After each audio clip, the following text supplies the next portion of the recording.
Hi guys, James at Rampant Lion Reviews again for you today with another beer review. For this one, we are going to head back to Germany once again for the first time in what feels like a very long while. I honestly couldn't tell you what the last German beer that I reviewed actually was, but the brewery that we're going to go to today is one that has featured on the channel a couple of times before, albeit I think the last review I did involving this brewery was a collaboration with a Swedish brewery back in about 2021. I can't remember the last time I did a solo brewery beer review involving these guys, but they are one of the more modern American style breweries that have been popping up in Germany, and there are quite a few of these breweries these days doing a lot of really good stuff, so quite nice to return to these guys after quite some time actually.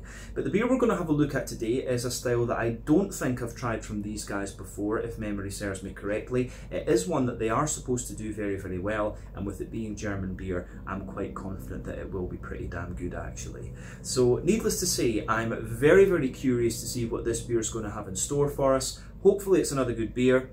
Hopefully it makes for an interesting review, and as always, I hope that you guys watching enjoy my take on this one as well. So yeah, for this review then, we are going to return to Germany like I said. We're going to go to the northwestern part of the country, to the state of Schleswig-Holstein, if I'm pronouncing that correctly, and we're going to go to the very pretty city of Lübeck. So Lübeck happens to be home to the wonderful Sudden Death Brewing Company, and the beer we're going to have a taste of today is called Survival Kit. It comes in at 9.2% ABV, and this one is a New England Hazy Imperial Double, whatever you want to call it, IPA. So yeah, I think we have had this style from the brewery before in collaborations, but never one of their own. I think it's been like stouts and stuff like that that I've had from Sudden Death in the past, if memory serves me correctly.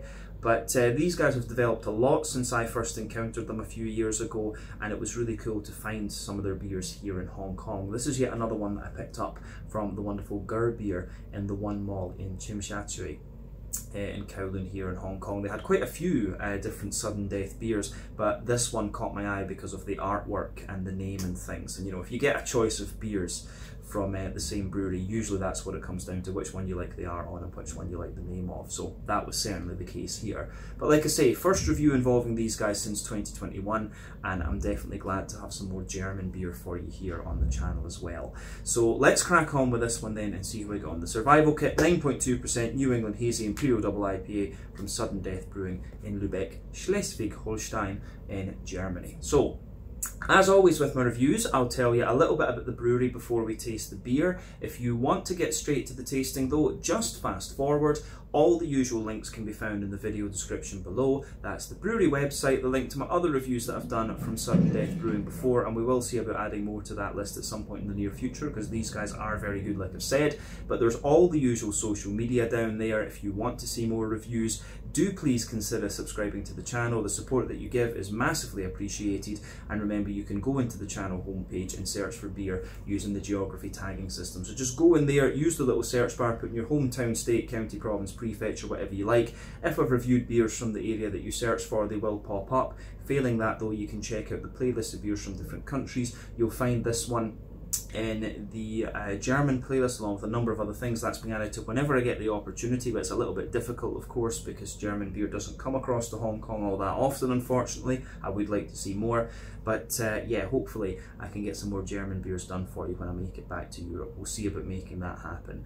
But yeah, check out the playlist of beers from other countries as well, because there are some very interesting things on the channel these days. But let's go on to my brewery notes then, and I'll tell you a wee bit about Sudden Death Brewing Company once again. So, as I've mentioned to you already, Sudden Death Brewing Company are based in Lübeck in Schleswig-Holstein in the northwest of Germany, and the company was founded by two friends, Ricky Nagel and Oliver Schmokel, and both of these guys are hockey enthusiasts, hence the brewery symbol as a hockey mask. But they often travel to the US to watch hockey, mainly watching their favourite team, which is the Boston Bruins apparently, and it was over there that they started to discover all the different American beer styles, the IPAs, the American strong ales, the barley wines, all of these kind of things. So they soon became frustrated that they couldn't get these particular beer styles in Germany, so they decided to start a home brewing business, and Ollie soon trained to become a beer sommelier. But the pair continued to develop their recipes on a small 50-litre brewing kit, and then they started gypsy brewing their beers on a larger scale at other local breweries. And during these years, the company was based in Ricky and Oliver's hometown of Timmendorfer Strand, which is a little bit to the north of Lübeck city, if I remember correctly.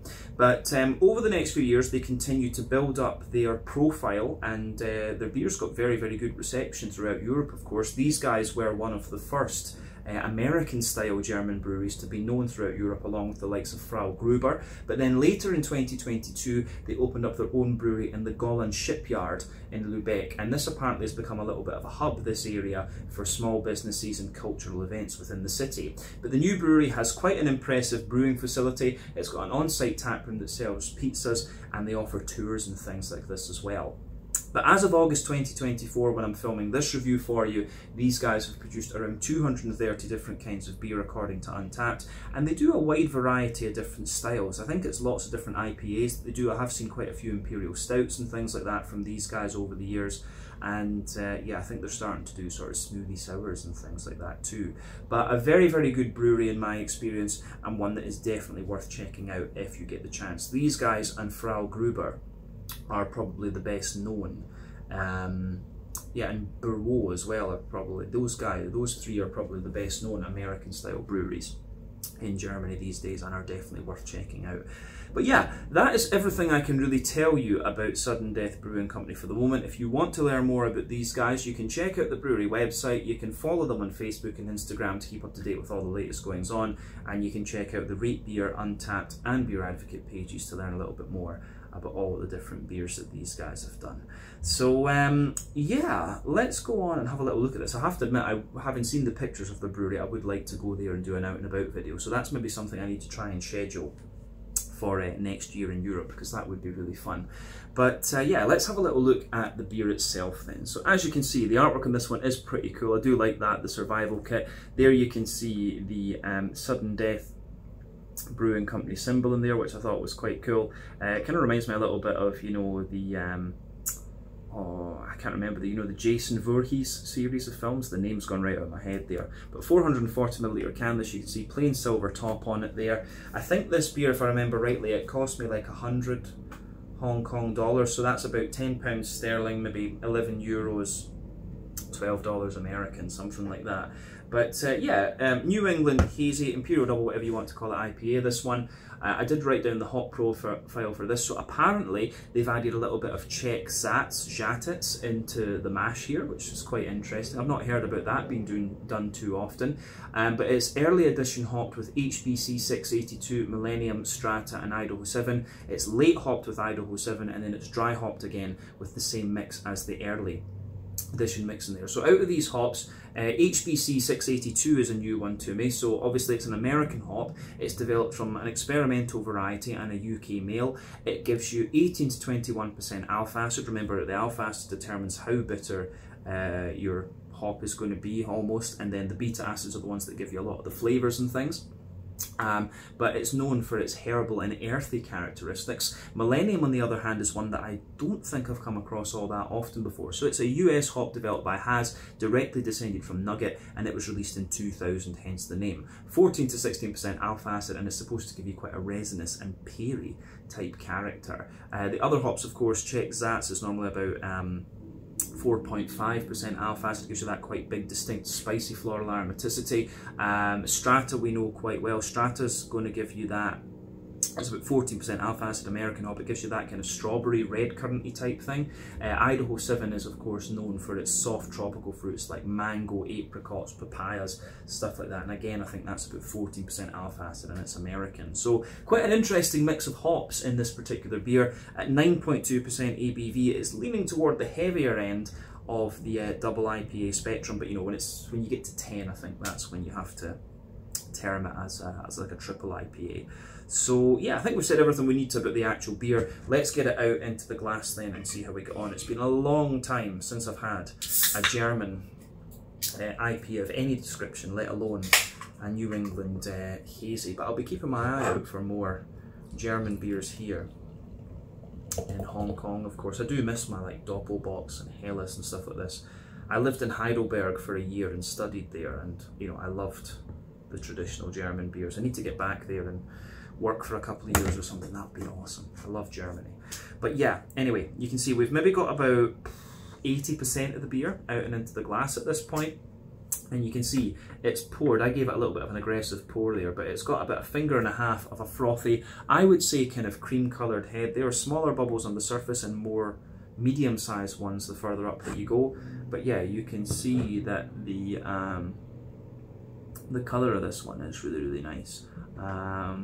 The colour of this beer, if I shine the light through it, this has got a lovely kind of mixed tropical fruit juice colour. I always like comparing the appearance of New England IPAs to different fruit juices because they really just remind me of that. But remember, the colour of your beer depends on a few things. One, the type of malts that you use. This goes a long way to determining your EBC rating. Two, length of your wort boil is also going to play a role, because the longer you boil the wort, the more the sugars caramelise, and thus you get a darker colour of beer. But any barrel aging that you do or adjuncts you put into the beer will affect its colour as well. But you don't often have to care about that when it comes to New England IPAs or any type of IPA, to be honest with you. Those last two variables are more for like sour beers and things, in all honesty. But yeah, the level of haze in this one for a 9%er, it's not the soupiest and gloopiest and most opaque New England IPA that I've come across. Nothing wrong with that, of course, but remember, the level of haze in these beers depends on the oak content, wheat content, and to a degree what yeast you use. That can vary from brewery to brewery and beer to beer. Not too much in the way of visible carbonation with this one. I've given you an idea of the opacity of this beer, but yeah, it looks pretty much as you would expect when you consider what style this one is. So nothing else we really need to say about that. I'm quite curious to see what the aroma of this one's like because of those different hops that I haven't really encountered in this one, actually. So let's have a wee look at that nose then and see what it's all about. Very, very curious with this beer. That's nice. As I've said before on the channel, for me, when it comes to IPAs, New England's especially, there are 6 different elements to think about with these ones. You've got the sort of farmhousey, yeasty type character, the rye lean and grainy side of things. Those are a bit more common in American brewed New England IPAs, of course. But then you've got wheaty bitiness, oatsy creaminess, barley malt bread, and also the sweeter side of things.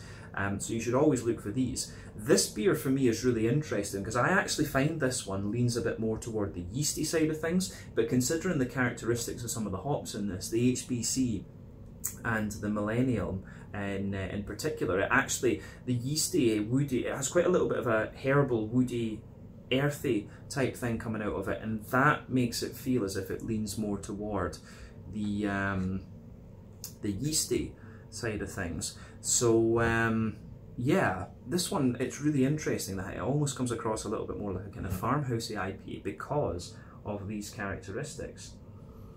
But other than that, when you sugar it up, you start to get the other elements out of it. So yeah, you have this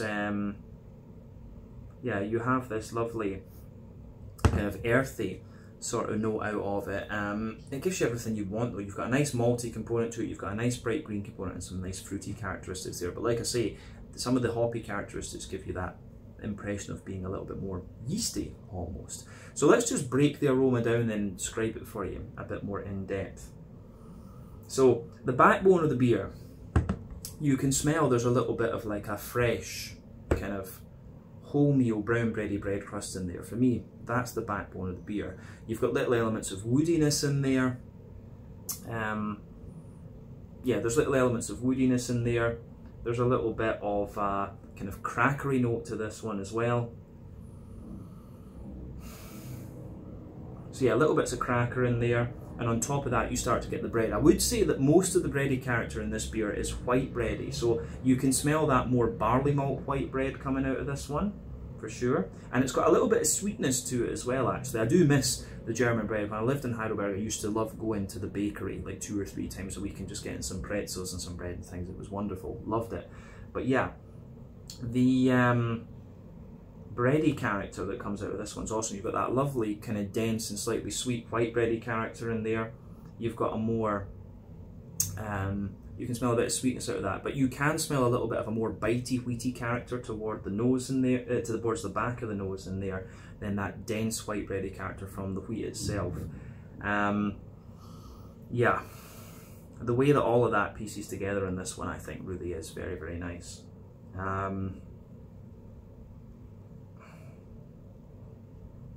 Yeah, on top of that, you start to get, I think this is the more that I smell of this, the more it becomes like a more wheaty leaning West Coast IPA. New England IPA, sorry, we're not talking West Coast IPA, it leans more, I'm thinking West. But yeah, it gives you get more of the wheaty character of this one, so you've got that lovely kind of dense, slightly wheaty, bitey character coming out of you. There's quite a little bit of oatiness in there as well in this one, which I think is really, really nice. So yeah, the oaty character that comes out of this beer is a little bit more, it is a little bit more, you've got that dense, oaty, kind of creamy character coming out of it. There's a little bit of drier, oaty character in there as well. So as I've often said, when it comes to IPAs, you know, your oaty character can be quite a good indicator of how fresh your beer is. Essentially, the creamier the oats smell and taste, the fresher the beer is, the drier they are, the older the beer is. You have to bear this in mind. This one, does it have a canned on date? Packaged on the 11th of July. So this isn't, you know, this is about a month old. It's just about a month old, this beer, which, when you consider it's coming from Germany, that's pretty good. So yeah, you can start to smell just a little bit of dryness out of the oats in this one, but you've still got quite a little bit of creaminess in there for sure. And there is a wee touch of sweetness to this one, you know, that Werther's Original butter candy, butterscotchy sort of thing. And there is a wee bit of that McVitie's digestive biscuit as well. So yeah, the fruity side of this, the malty side of this beer is kind of what you'd expect, but like I say, you get more of a woody character from this one, but I think that's to do with the green component in this beer, in all honesty. But I think we've said everything we need to about the malty side of this one, and the middle 30 palate. Not middle 30 palate. I'm thinking, my brain is not working today, guys. But yeah, we said everything we need about the malty side of the beer. The yeasty side of things, like I said, leans toward that more white bready character in there. You've got a bit of that woody, crackery sort of thing, for sure. And like I say, the hops are kind of promoting that more yeasty side of the beer. So let's focus on that green component then. As I've said a few times, for me, you can smell a little bit of earthiness out of this one. There is quite a little bit of a woody, herbal sort of thing going on. And yeah, you've got a nice, like I say, you've got a nice floral aromaticity to this beer as well, which I really, really quite like. So yeah, for me, the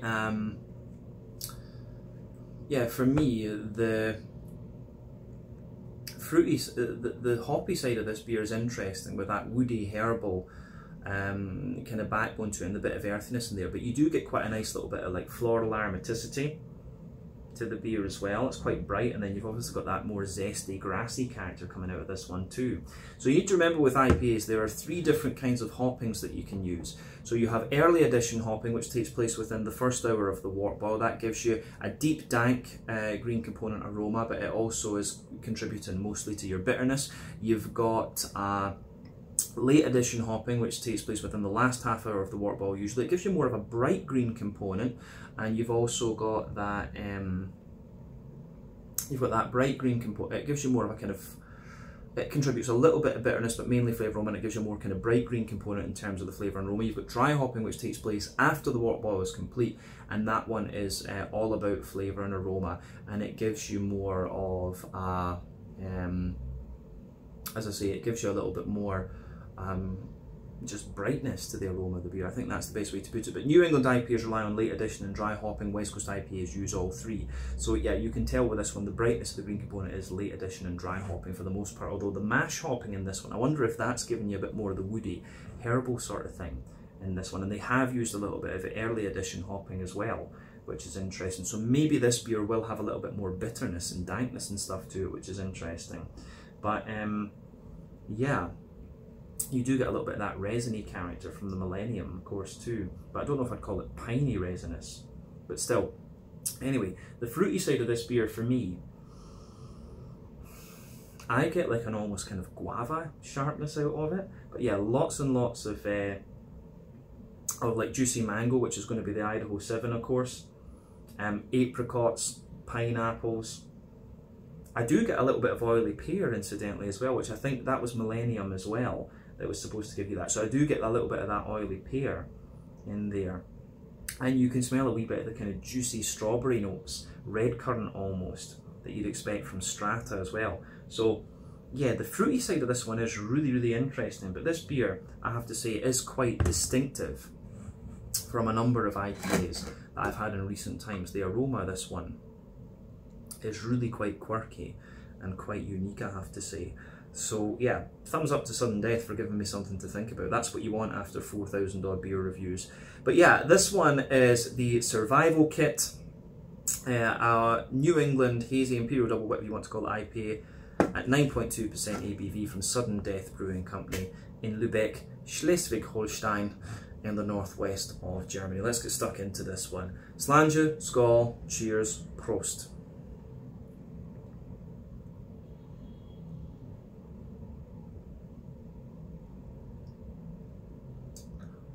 Ooh. That's nice. Different vibe to it from a lot of the other IPAs I've had in recent times. But when I think about it, a lot of the IPAs I've been drinking recently have been, most of them have been like American, Canadian, Australian, New Zealand. It's been a wee while since I've had like a proper European brewed New England IPA when I think about it. I'm going to say straight away with this one as well, it does give you a little bit more bitterness and stuff into the aftertaste with this one, and that's obviously going to be the early edition hopping with this beer. So yeah, this is really, really damn good actually. Big thumbs up to Sudden Death for this one. I think I need to go and visit this brewery. I've been to Lübeck before, but obviously that was quite a few years before these guys even existed, in all honesty. So yeah, it would be cool to go and visit their brewery and see what they're doing, because it looked like a pretty cool facility. They've got pizza as well. You can't go wrong with beer and pizza, in all honesty. So yeah, let's do this one and see how it goes.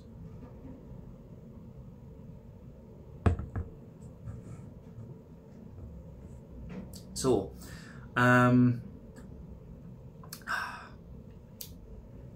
yeah, beautiful beer this one.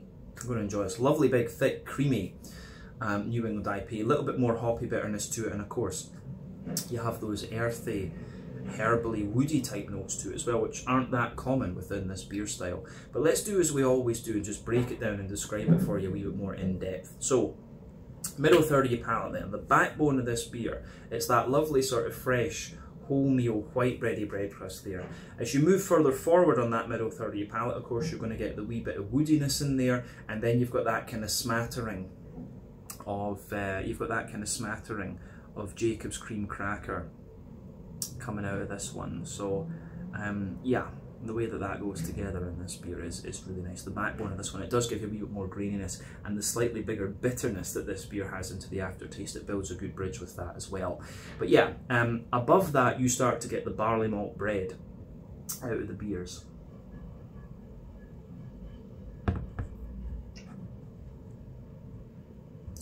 So there's maybe a very slight layer of like a sweet wholemeal brown bready character to this one, but that's quite minimal.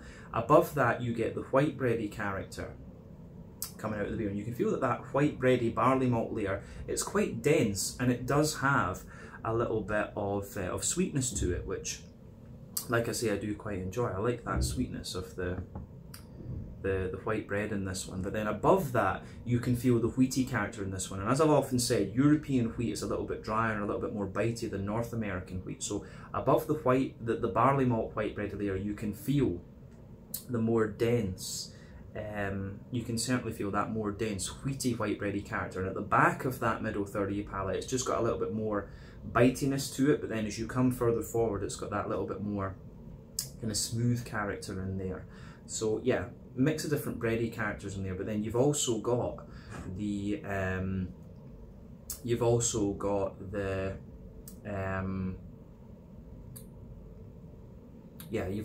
more oaty type notes out of this one as well. The oaty character in this beer is interesting because the oats are just that little bit drier too. And the weird thing is that European oats always tend to be a little bit more kind of creamy in my experience. The American oats are a little bit more sort of porridgey actually. So yeah.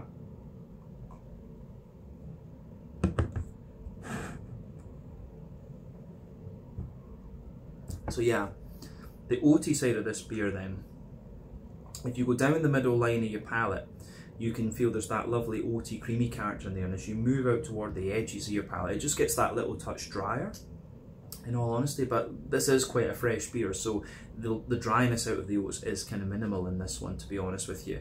But in the dead centre of your palate, you can feel that little circle there where you've got a bit of Werther's Original butter candy, butterscotchy note in there, and there's maybe a bit of straight up sweet caramel in the dead centre of your palate there as well. So sweet caramel, Werther's Original butter candy, butterscotch, and then on top of the oaty characters in there, you've got a wee bit more of a kind of McVitie's digestive biscuity type note to the beer. So you can feel all of that in the in that middle third of your palate. So yeah, I think that covers everything we need to say there. There's quite a bit of complexity to that, but it works. So yeah, let's go to the back third of your palate then. As I've often said, sweeter flavours come out further forward on the palate, more dry and bitter flavours come out further back, and the back third of your palate is going to give you similar flavours to the middle third of your palate, just at different intensities. But yeah, border region between middle and back third of your palate, you get that nice little bit of bready build up in there. You can feel a wee bit of the brown bready character in the base, the white bready character from the barley malt on top, and then you get the wheaty character in there. But then yeah, the base of that back third of your palate, you've got the bread crusty character, which is a little bit drier, the cracker of course, you've got the brown bready layer, which is a little bit taller, lighter and more airy, but again drier, the white bready barley malt character in there, which again is a little bit taller, lighter and more airy, and then yeah, above that you get the wheaty bready layer as well, and the wheat of course is giving you a little bit of bitiness on that back third of the palate, and you can feel some of the drier aspects of the oats just kind of creeping their way over the top of that as well. So that is really, that is quite nice in this one, I have to say, so that gets a thumbs up from me. Yeah.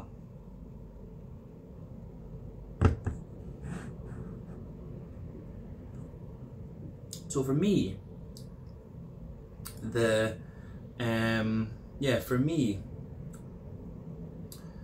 the yeasty side of this beer then is kind of interesting. Like it's, this yeast seems a little, the yeasty side of this beer feels a little bit familiar, but in the centre you've got that more dense, sweet white bready character in there. Then around the edge of it you have a more kind of grainy white bready character, then yeah, a sort of bread crusty type note around the edge too. But the yeasty character, I think it shows you a little bit more like a kind of farmhousey grainy bready character into the aftertaste, and you can really feel that.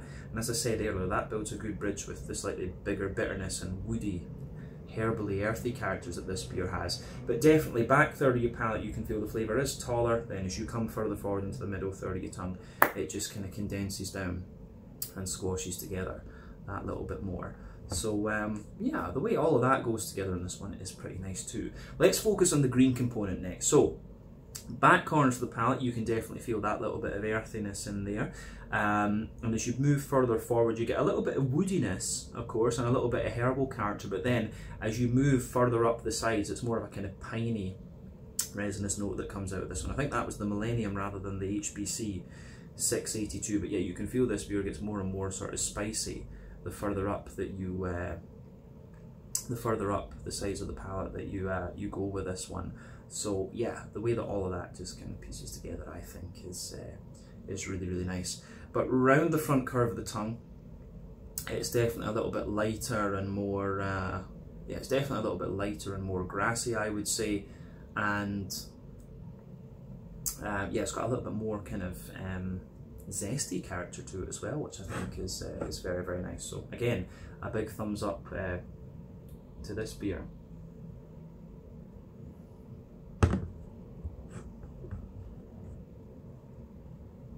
The green component in this one is nice. It is quite interesting to have a slightly more bitter and resinous New England IPA rather than just, you know, a soft. You know, a lot of the New England IPAs these days are going for the very soft green components with you know, the different cryo oils and stuff like this now. But this one, yeah, this feels a little bit more old school almost, and I do like that little bit of piney resin that the beer has, but the grassy component is actually a little bit wetter too, which is interesting. But yeah, let's look at the front third of your palate then and the fruity side of the beer. So the border region between front third and middle third of your palate, again, a little bit of bready build up in there, the brown bread in the base, the white bread on top, and then the more wheaty character there, the base of the front third of your tongue. You have a little bit more of the, you've got the bread crusty note, the cracker, yeah, you've got the bread crusty note, the cracker, the brown bready note, the white bread, and then the smoother wheat, and then above that you get that nice oily bubble where the juicy fruity esters just roll the way out of the beer. So let's have a wee look at this then.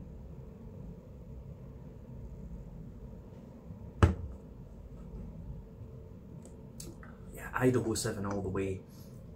So the Idaho 7 in this one really is giving you this sort of big, like at the back of that front third of your palate, you do get, there's a little touch of like a peachy sharpness in there, maybe a little bit of grapefruit as well, which is kind of interesting, because normally you wouldn't get that from Idaho 7. But as you move further forward, there's a lot of, you know, like big, ripe, juicy mangoes. I might even go as far as saying there's a little touch of guava to this one. So peach, guava, a little bit of like grapefruit underneath, but then yeah, it's all about the big, ripe, juicy mangoes. And as you reach the middle of that front third of your palate, you can feel like the apricot kind of underneath and a bit of pineapple sitting on top of it. But then yeah, as you go into the front half of that front third of your palate, it's quite interesting because you can feel a little bit of that peary character, which I think is the Millennium in this one. But then you've also got that little bit of like strawberry note from the Strata as well, that sort of strawberry gooseberry thing that Strata can kind of give you. But you know, Strata can give you a melon type quality, come to think of it. So I wonder if some of the more pungent tropical fruits that I'm getting out of this one are more of a melon from the Strata. Yeah, that's kind of interesting actually to think about. Maybe there is a bit of melon to this one, and that's what I've been picking up as like peach. So yeah, I could go with that. But yeah, you can feel that juicy strawberry, kind of almost like a gooseberry type note, and then yeah, the oily pear on the front half of the front third of your palate. But the back half is all about the tropical fruits, that big juicy mango, peaches, melons, whatever, and then apricots and pineapples. This is a really, really nicely done beer, this one. And as I say, in terms of a New England IPA, it stands out a bit because it's got that more piney resin and sort of floral spicy character to it. So, you know, kudos to Sudden Death for doing something a wee bit different. I think this has been really, really nicely done. So, gets a big thumbs up from me. Yeah, I think we can leave it at that for the flavour profile of this one. Let's round off the review then with a wee look at the mouthfeel. So for me,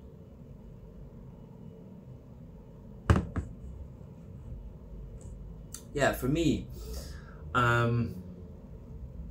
it's pushing toward the top end of mid-bodied, bottom end of full-bodied. Carbonation is very, very smooth in this one. It does have a degree of creaminess to it, but it's also quite clean and has a slight degree of oily slickness to it. The IBU count in this one, I think, is a bit higher. I think we're looking at maybe 60-ish IBUs. I wouldn't be surprised if it's a little bit more than that. The pine resin and the woody herbally sort of things linger into the aftertaste. But yeah, the malt base underneath is really nice. Bit of dryness underneath, smoothness in the middle, and a bit of sweetness on top. And then yeah, you've got that lovely, juicy, fruity character to this one, and a very interesting hop bill in this beer as well. But all in all, I think we can, all in all, I think the way that this one goes together is very nice, and it's definitely cool to return to Sudden Death after quite a long time, I have to say. So I'll need to keep an eye out for more of their beers and see if we can look at some different styles and things from them. But yeah, let's leave it at that for this one. This was the Survival Kit, a 9.2% New England Hazy Imperial Double, whatever you want to call it, IPA from Sudden Death Brewing Company in Lübeck, Schleswig-Holstein, in the northwest of Germany. Once again, thank you for watching my beer reviews. Until the next time, please like, subscribe, share, all the usual YouTube stuff. Let me know your own thoughts on this beer in the comment section below. Let me know what your favourite beers are from this brewery too. Check out my social media, check out theirs, and I will catch you guys in another review very, very shortly. Hopefully we can go to these guys and do an out and about video in summer 2025. Until then, slàinte, skål, cheers, and prost.